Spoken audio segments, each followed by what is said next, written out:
Na série Jesus, Sua Vida, Seu Caráter, Nossa Missão, na devocional de número 63, queremos meditar hoje sobre o tema O que fazer? E eu convido você a ler no Evangelho de Lucas, capítulo 10, versos de 1 a 9. Quando Jesus delegou aos seus discípulos a tarefa de reproduzir o seu ministério junto aos perdidos, o Espírito Santo ainda não tinha sido derramado. No entanto, Jesus confiou na sua própria capacidade de transmitir os ensinos do Pai, bem como na capacidade do Pai em cuidar de cada um deles. Jesus não estaria presente fisicamente com os discípulos à medida em que eles fossem aos lugares em que Jesus os enviou, mas Jesus deu a eles instruções detalhadas sobre o que fazer. E essas orientações que Jesus deu a eles servem para nós hoje como um parâmetro para um bom trabalho de evangelismo. Por exemplo, primeiro, Jesus os enviou. É uma ordem de Jesus e nos compete obedecer. Quando Jesus envia seus discípulos para irem e tocarem as pessoas, falarem com as pessoas, proclamarem o reino de Deus, Jesus está falando de algo que nos foi dado para mim e para você, e é para hoje esse chamado, é para hoje esse envio. Jesus faz isso enviando de dois em dois. Em comunhão e unidade é sempre melhor. Isaías 41, verso 6 diz: um ao outro ajudou, e ao seu companheiro disse, esforça-te. Por isso, o envio para evangelizar de 2 pessoas, de 3 pessoas, pequenos grupos, é muito interessante porque um ajuda o outro, um esforça o outro, um supre o outro naquilo que o outro tem de deficiência. Em terceiro lugar, Jesus disse para eles, não levem nada, não parem no caminho. Ou seja, Jesus está dizendo para eles, não se deixem distrair durante o cumprimento da promessa. Não perca o foco. Se há um comissionamento, se há um envio por parte de Jesus, não podemos perder o foco. A principal coisa, a principal tarefa que temos a cumprir é aquilo que Ele colocou em nossas mãos, a grande comissão, levar o evangelho do reino a toda criatura. Em quarto lugar, Jesus diz, abençoe com paz.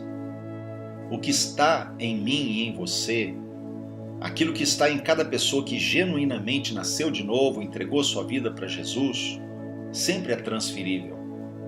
Por isso, quando Jesus fala, abençoe com paz, diga paz seja nessa casa, ele diz que essa paz, ela vai chegar na outra pessoa, exceto se a outra pessoa recusar.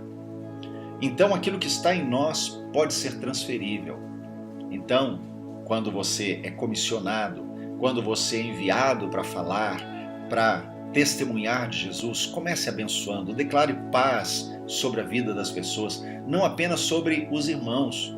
Esses discípulos foram nas casas de pessoas que não conheciam Jesus e eles abençoaram com paz. Paz do Senhor não é apenas para os que já são salvos, paz do Senhor é para todas as pessoas. A quinta coisa que Jesus dá na mão deles para fazerem é, tenha comunhão, sentem à mesa, comam o que eles colocarem à mesa. Na verdade não tem a ver com comer, mas tem a ver com a prática naquela época em que o sentar-se à mesa era expressão de comunhão, de amor, de consideração.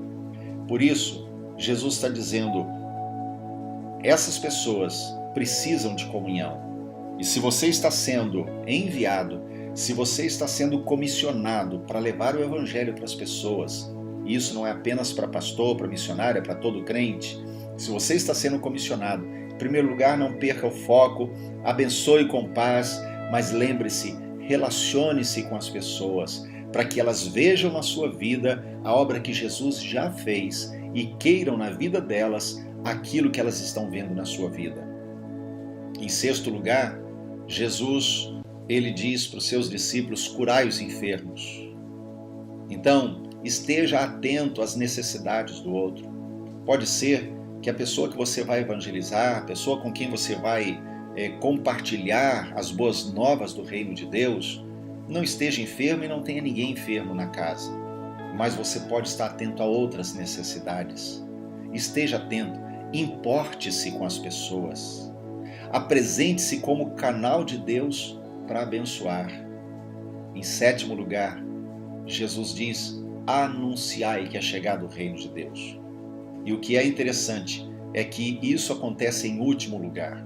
Primeiro, mostre que você é cristão e que você vive de forma diferente. Abençoe com paz, tenha relacionamento com as pessoas, se envolva com elas, importe-se com elas.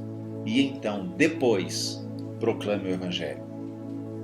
Mesmo sabendo que teria pouco tempo para exercer o seu ministério terreno, Jesus investiu em relacionamentos.